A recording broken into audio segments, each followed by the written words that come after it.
Let me start over.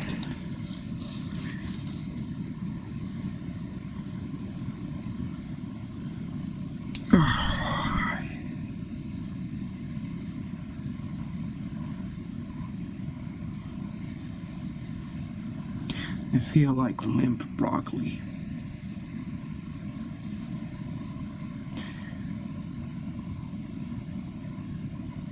Have you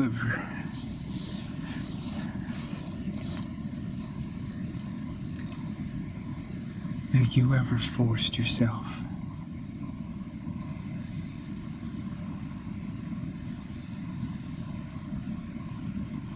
It doesn't feel right.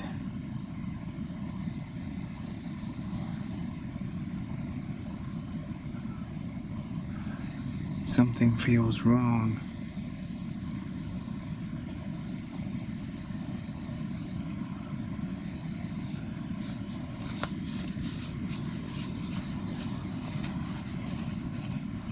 My chest feels tight.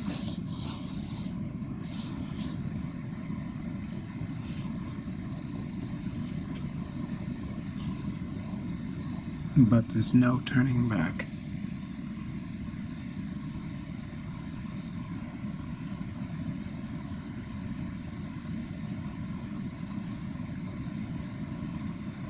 Something is on the horizon.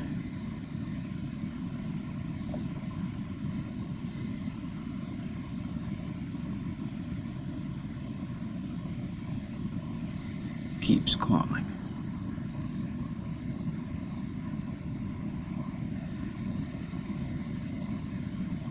It's driving me mad.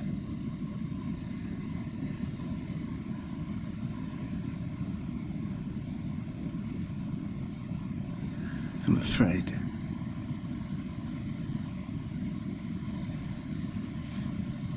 I keep hearing strange noises. But I just want to stay here and not go there.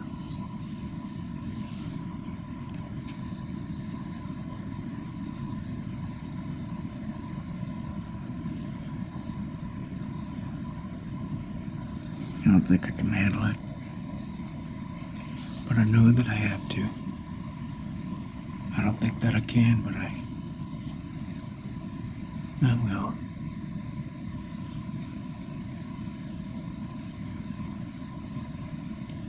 This all started earlier, when I forced myself. That's what people say you shouldn't do. You shouldn't force yourself. Will I tell them what I tell you? What happens when you don't?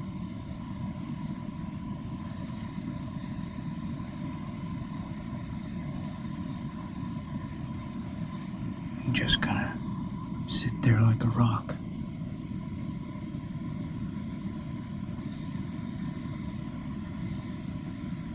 What do you have against rocks?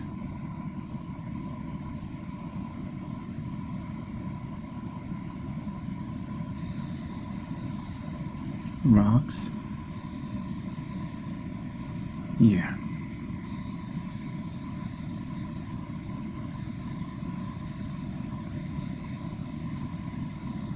I want more. You want more from a rock.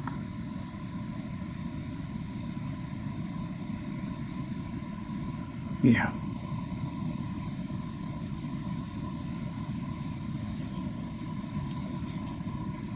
That's not very polite. A rock is a rock.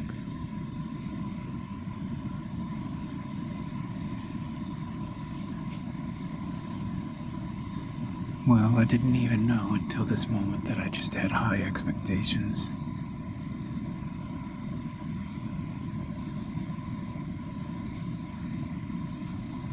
Maybe I have. high expectations. You know, there are some rocks that are more gifted than others. Huh? Yeah? Yes. What rocks would those be?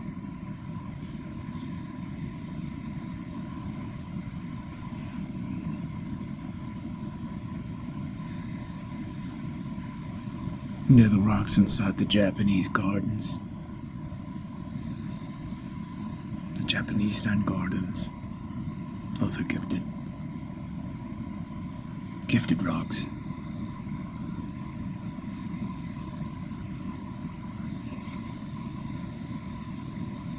Oh, yeah? Yeah.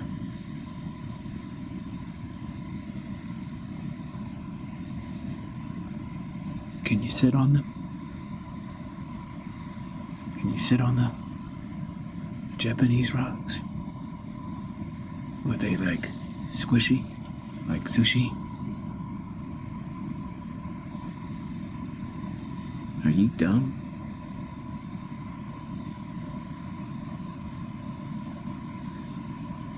No. You just asked a really dumb question.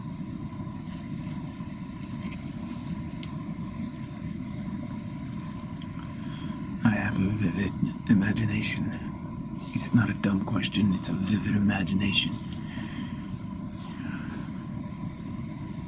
Okay. So,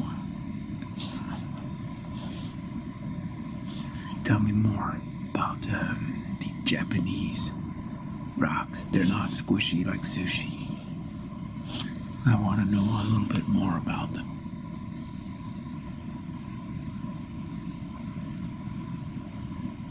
Well, they're enlightened.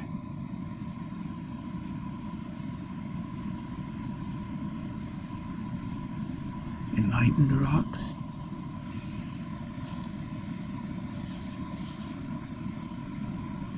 Enlightened?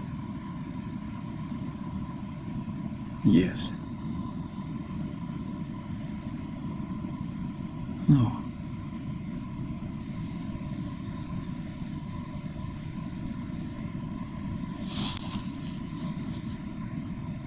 Oh. What is it, that makes these rocks enlightened?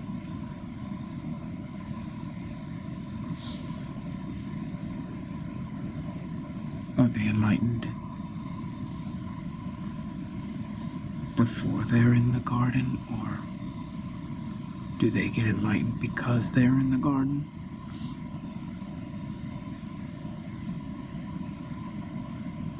See, that's a good question. That is honestly a very solid question. The rocks show a lot of potential. That's why they're selected. Then the rocks meditate and become enlightened.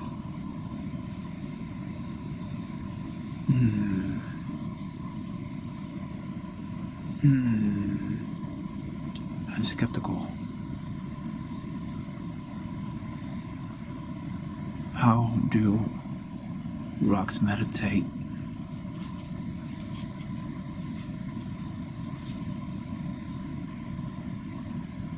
I understand that rocks are very still.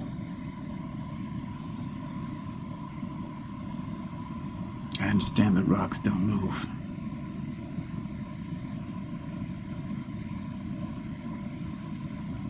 And I do understand that rocks are in no hurry to get anywhere. Be here now. That is a rock.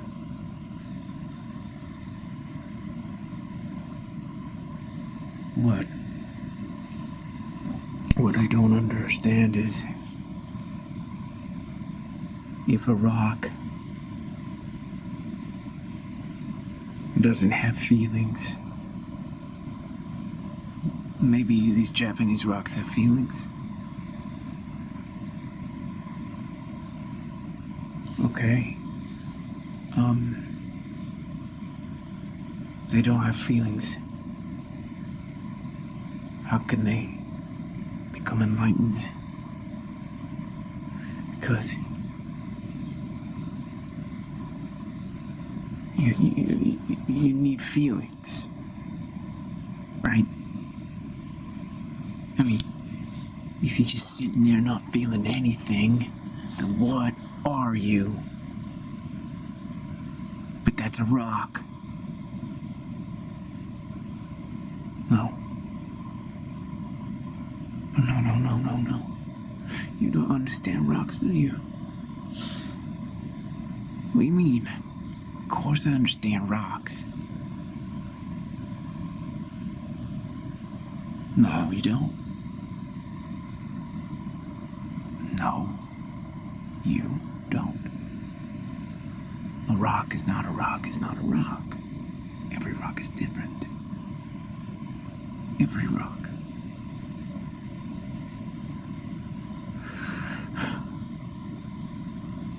So I noticed that you kind of sit along the side of this garden when I walk by. Is that what you mean? Is that a Japanese garden? Zen garden? You got it, mister. So, you know what, when I was a kid, I lived near a golf course. And they had these rakes near the sand pits. The rakes had yellow, long handles and black heads.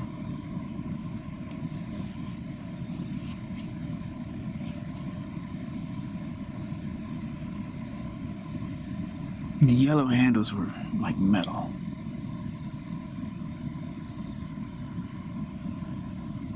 Long.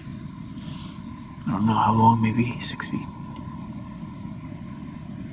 And if you hit your golf ball into the sand pit, sand trap is what they're called, you would go to the lip of the sand trap, grab the rake, and then you would back your way into the sand trap. And no, that's not true. I got it mixed up. You would just walk into the sand trap however you wanted to. You'd go straight toward your ball.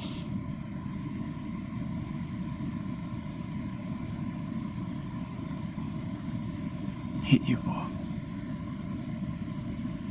If you're fortunate and talented, practiced, you would hit your ball either in a good position for your next shot or on the green near the pin.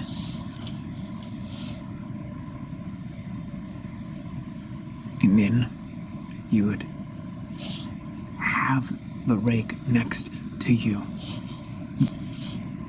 So then you could grab it, and then that's when you would walk strategically out of the sand pit, raking as you go, so you leave no footprints and no divot. You're doing this for the next person who's coming and who might hit their ball in the sand trap, and you don't want to interfere. Is that what you're doing? In a manner of speaking, yes. You have a rake. I see you there with a rake. Is that your rake? It's the rake of whoever is tending garden. We don't own it individually, we own it collectively. Okay.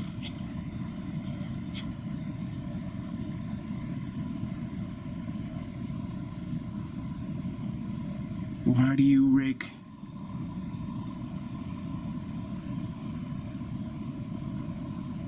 Why do you rake the garden?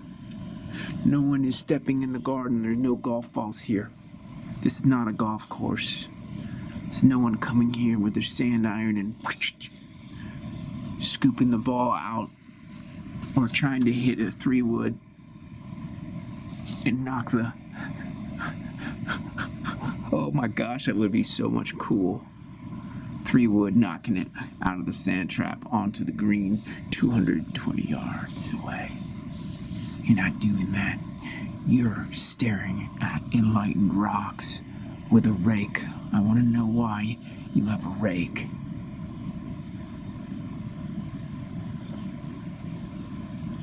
I don't know why I have a rake. You don't know why? No.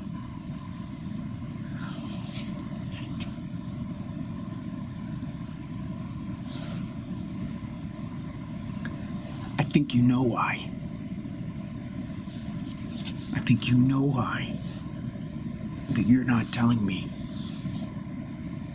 I think you're torturing me. You want me to get really curious as to why you're sitting here with a rake in your hand like a staff.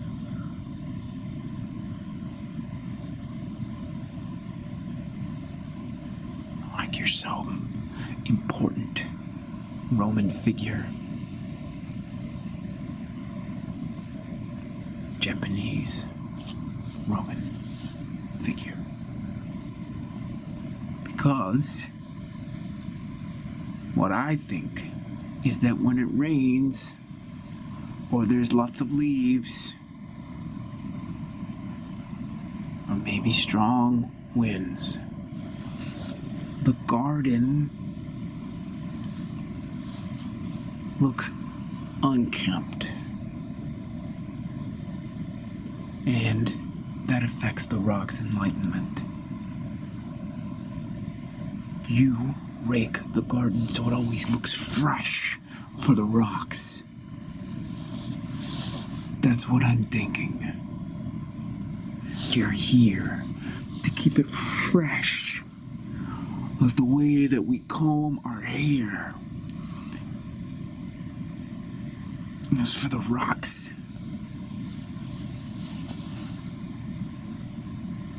now I want to know something, mister. I don't really know your name. I only see you here. Am I missing something? I think I have prejudice against rocks. I think that they're just sitting there and they're not up to anything.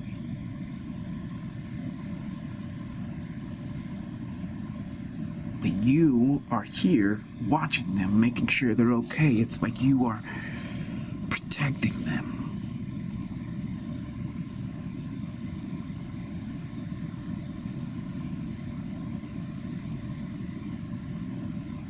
Are you?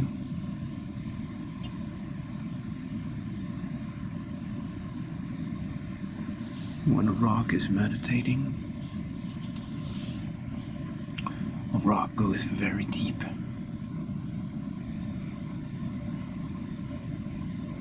That stillness you see, that solidity you see, that's going deep. A rock is going very deep inside of itself. And when a rock does that,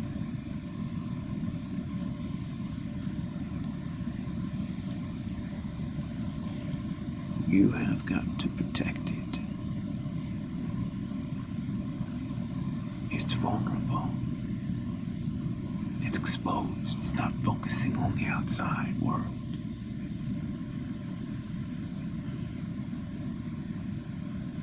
And its surroundings very important. Very important environment. You have to rake the sand.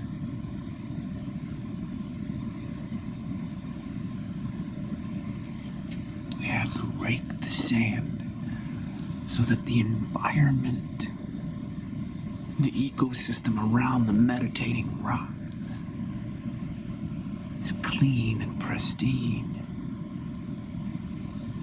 and conducive to enlightened energy.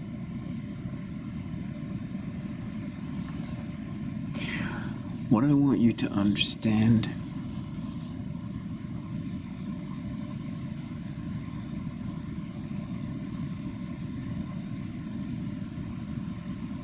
is that you think there's all these important things happening all around you. This is the important stuff right here. This is it right here. These rocks. Meditating.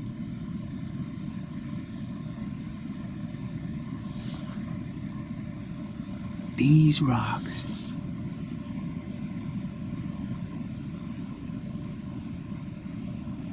Without them,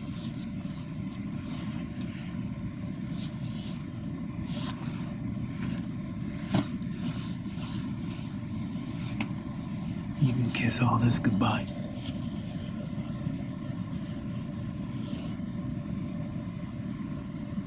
Because something's got to ground. Here you are with your prejudice.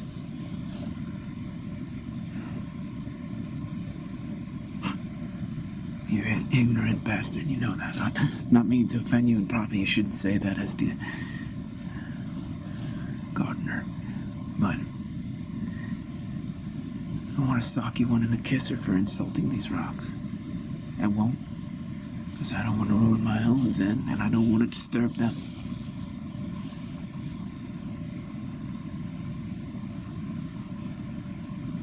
You don't want to disturb them.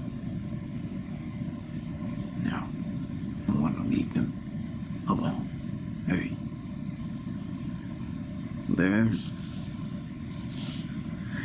These are very special rocks. Okay? They were selected because they showed a lot of potential for enlightenment. Once we get them in here and they start to feel each other, feel the sand,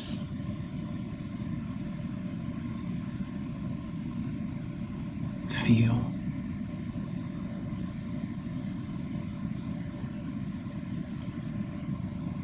then they start to just go inward.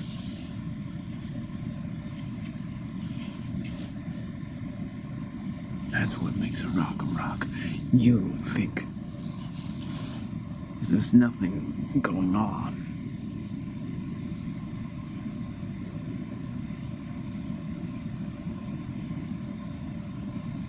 You just can't see it.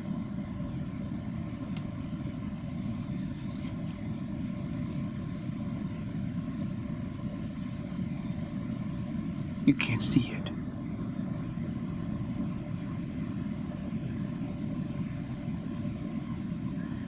I will tell you that this neighborhood is here because of these rocks.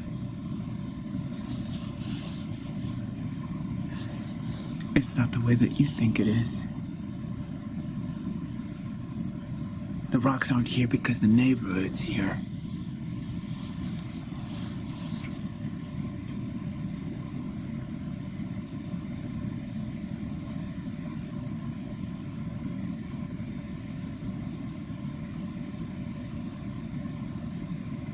Part of me wants to ask a stupid question, and I know it's stupid.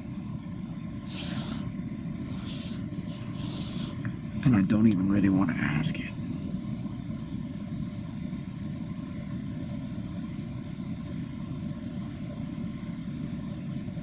But I'm gonna ask it.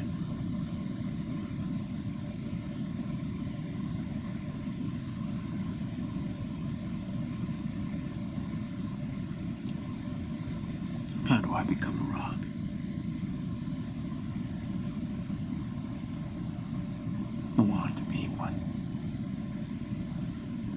I kind of see my prejudice, and I'm a little bit ashamed. But if what you tell me is true, that it's probably the answer that I have been looking for. See, I walk around and I am not a rock. I am like the opposite.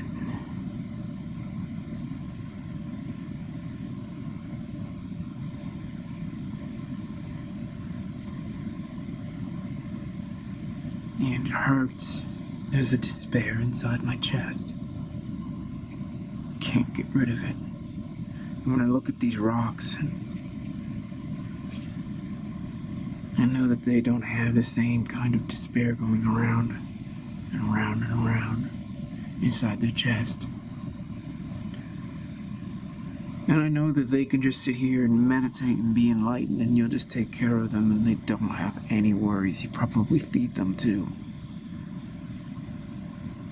Yes, I do. So I want to be a rock. How can I be a rock?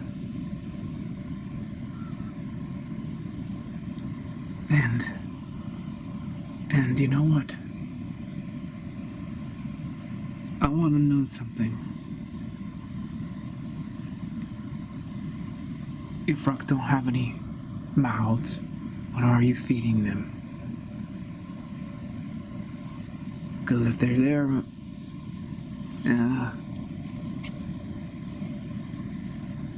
meditating,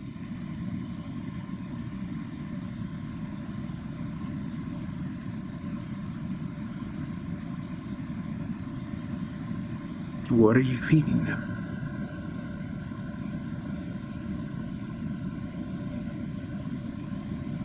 What do you think I'm feeding them?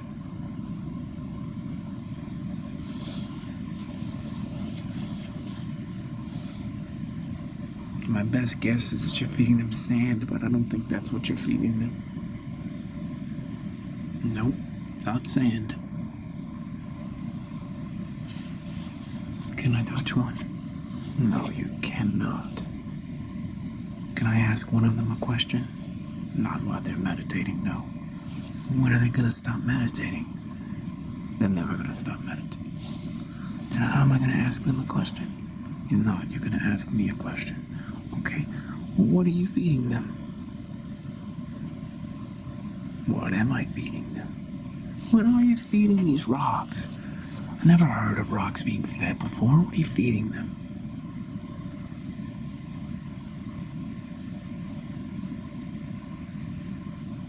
What are you feeding them?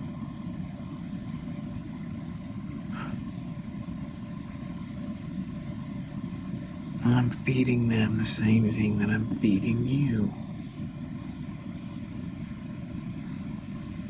What do you mean you're feeding me what? You're not feeding me? You're not feeding me. What do you mean you're feeding me? You're not feeding me. You haven't fed me anything. I don't see any food here. You're just a crazy old man is what you are. Why do you say these things? You don't feed me anything.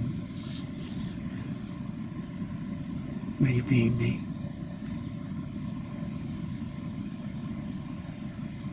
Come on. Quit pretending. You know exactly what I am feeding you. Exactly. What? I'm feeding you attention. What? I said I'm feeding you attention. I know you said that, but I don't know what that means, and I definitely don't know what it means that you're feeding these Japanese enlightened rocks with your attention. What are you...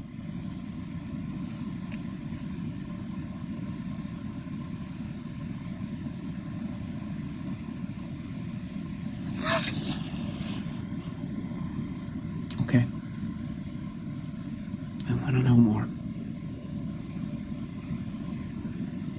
We're all being fed attention.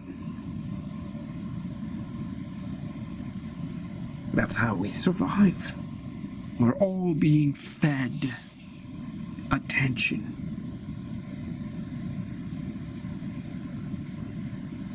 Okay, well, how do I survive if I'm alone in my room or if I'm sleeping and no one's around feeding me?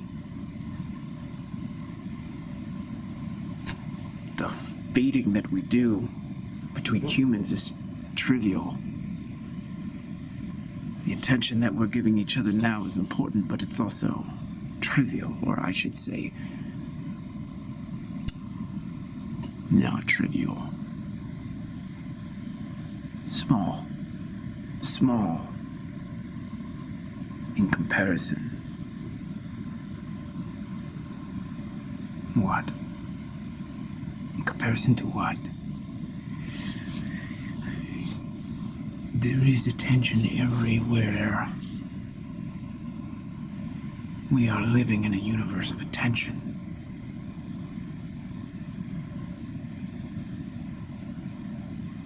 We are always being watched. And I'm not talking about that. Those cameras. I'm not talking about those. I'm talking about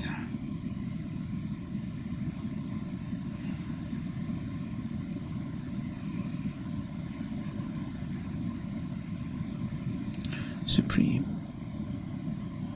consciousness is always attending to us. We're always receiving the attention.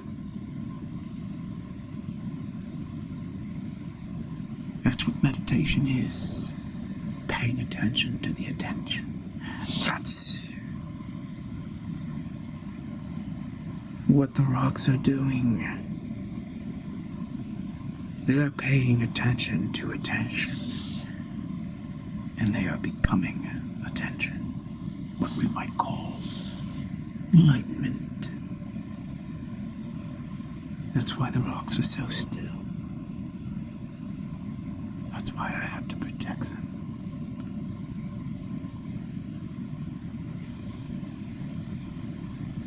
Well, you would think that they'd be able to pay attention to me if I went up and kicked them. You would never do that. I know, but just in this conversation, I might feel a little tempted.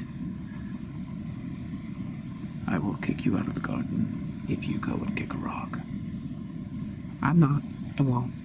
But I was just saying, they should probably be able to be attentive.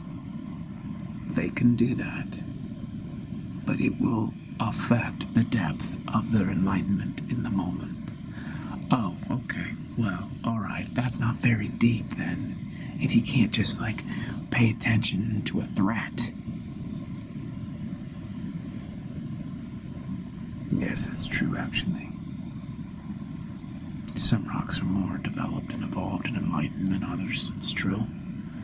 Some of these rocks would not be affected adversely, would not be distracted from their enlightenment. They would simply pay attention to your foot. But I will not let that happen. I am the guardian of these rocks. Besides, this is not what we're really talking about. You're not really going to kick them. No. No, I'm not. Good. I didn't think so.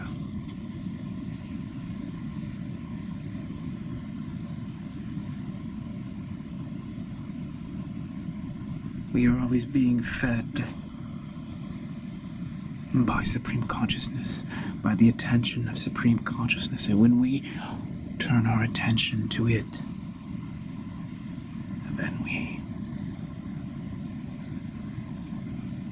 then we become rocks.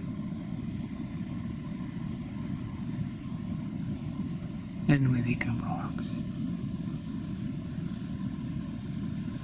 I think you're speaking in metaphors, old man. No one wants to become a rock. No one? No, rocks are boring. I'm sorry. Yeah, I am prejudiced, but rocks are boring. You're boring. I'm not boring. Yes, you are. You're boring. No, you're insulting me, and that's not very Zen-like. How do you know what Zen is? I'm just saying, you're being rude. That's all I'm saying. What do you mean we're all rocks, by the way? What I'm saying is that all of us are rocks. I know that's what you're saying. I just don't understand what you're saying. What I mean by that is that we are all rocks.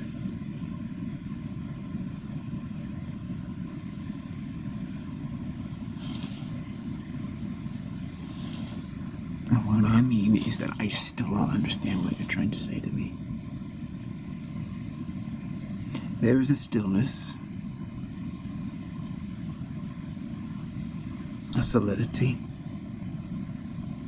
that is always dwelling on attention, that is always attentive to supreme consciousness. The supreme consciousness is attentive to us. That is the rock in here. It never stops. Now, whether you want to be the Japanese gardener sitting on the lip of the sand trap with your rake, attending to the rock or not, is up to you.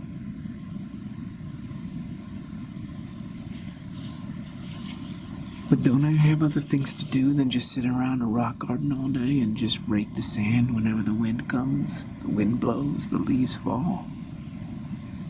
Rain. Got other things to do. Don't sit around and tend rocks or be a rock or do both. I don't know. I don't get it. I know you don't get it. You still think that these rocks are here because this neighborhood is here.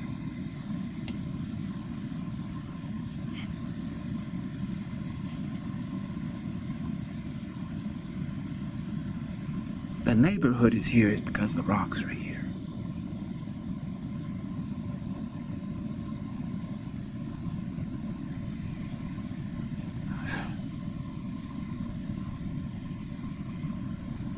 So,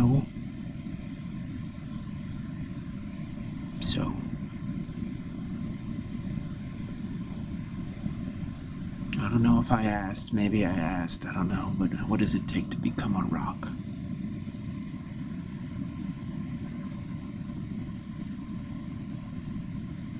You really haven't been listening.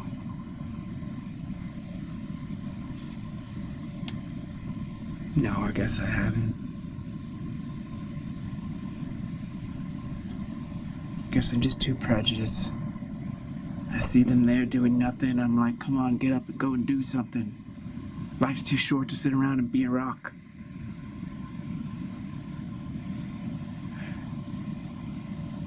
Come on, do something.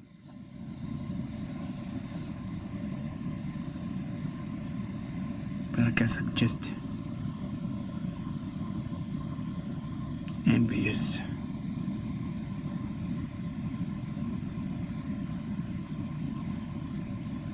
How do I stop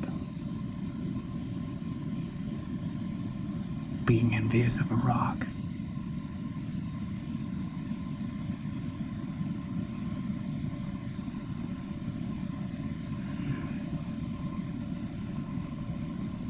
By realizing that you are a rock.